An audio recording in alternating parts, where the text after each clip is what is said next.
for vulnerable populations, these data, by the way, we don't have good data from humans. A lot of this comes from animal models. But the presumption, so when the EPA, and again, that's only advisory because this is not a regulated substance, they are assuming that someone drinks around 2.5 liters a day.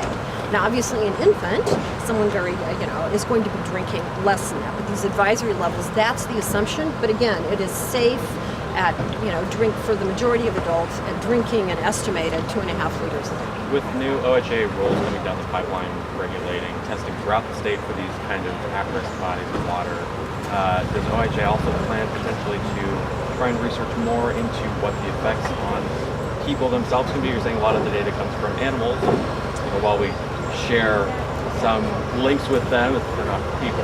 Yeah, so that's a good question. We don't do the primary research. That's often done in academic settings and those. So a lot of what we're learning really is from the other state that has experienced this kind of thing, which is Ohio. And I might say there could be other states that haven't looked for it and so haven't found it. But we know that Ohio has had a problem, and they're the ones who have come up with a number of these guidelines, but they actually had much higher levels than we do here in Oregon.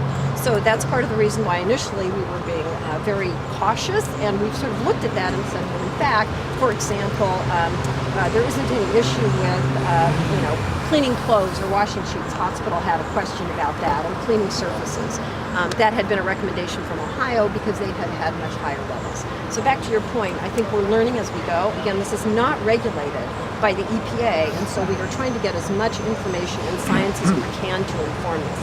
But I want to stress, yes, there will be temporary rules for other water systems, again, to look for this, to really, as a precautionary for both the very vulnerable populations, and were we to see higher levels, this could potentially go to the general population, but again, we're doing this in order to prevent illness. This is not that we've had illness and we're doing it, it's the other way around. We're testing and putting these recommendations in place to prevent anyone from